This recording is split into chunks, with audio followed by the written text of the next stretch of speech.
دینی مدارس کی تاریخ میں ایک مرحلہ ایسا آیا ہے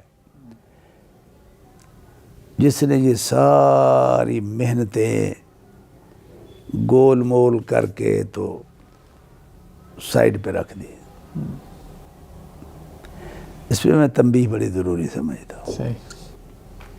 دیکھو جس زمانے میں ہم پڑھتے تھے نا جی جی مدارس میں، اور کم مائگی کے باوجود بھی ہم پڑھتے، اور اس میں برکت بہت تھی.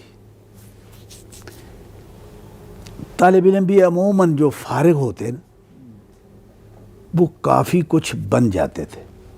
کوئی اچھا خطیب بن گیا، کوئی اچھا مدرس بن گیا، کوئی اچھا جو ہے وہ امام بن گیا. تو ایک برکت تھی.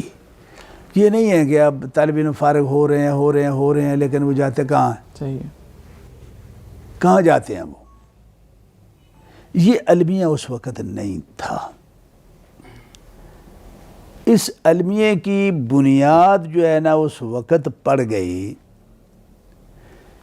جب یہ وفاق جو ہے نا وہ بنے. جو بہت بڑی حقیقت ہے، اس کو ذہن میں رکھیے ذرا. صحیح. اب ظاہری طور پہ تو ایک بڑا اچھا پہلو نکل آیا جی. وہ دیکھو جی جو مدارس کے طالب علم ہیں ان کو کہیں گورنمنٹ میں جاب نہیں ملتی ہے، یہ وہ نہیں کر سکتے. تو چلو اس کے ذریعے جو ہے یہ وفاق کی سند ایم اے کے برابر ہو گئی ہے، وہاں سے سیدھا آگے جاؤ، پی ایچ ڈی کرو اور یونیورسٹیوں میں جاؤ، ادھر ادھر جاؤ. یہ ظاہری طور پہ خواب تو بہت اچھا تھا، اس میں تو کوئی شک کی بات نہیں. ضرورت بھی ہے، اس کا بھی کوئی انکار نہیں ہے. نقصان کیا ہوا؟ اس نقصان کو پہ توجہ دینے کی ضرورت ہے. نقصان یہ ہوا کہ بہت تیزی کے ساتھ جو والدین اپنے بچوں کو مدارس میں بھیجتے تھے اور جو طالب علم مدارس میں آتے تھے،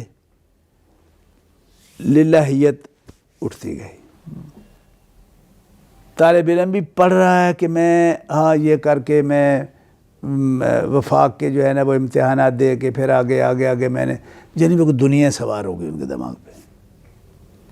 وہ جو پہلے کبھی ہوتا تھا نا کہ میں بہت بڑا عالم بن جاؤں، بہت بڑا خطیب بن جاؤں، بہت بڑا محدث بن جاؤں، اور اس وقت اپنے زمانے کے یا اس سے پہلے کے جو محدثین، اساتذہ، مشائخ جو ایک نمونہ ہوا کرتے تھے وہ نمونہ غائب ہو گیا. اب نمونہ بن گیا ڈاکٹر صاحب، یہ نمونہ جو ہے. تو یہ دین کا علم بنیادی طور پہ یہ کاروباری علم نہیں ہے. یہ بات ذہن میں رکھیے آپ. جب بھی آپ اس کو دنیاوی مقاصد کے لیے استعمال کریں گے تو بڑی سخت وعید آئی ہوئی ہے اس پہ اللہ کے رسول صلی اللہ علیہ وسلم کی طرف سے کہ یہ علم جو ہے ہی یبتغی بہ وجہ اللہ.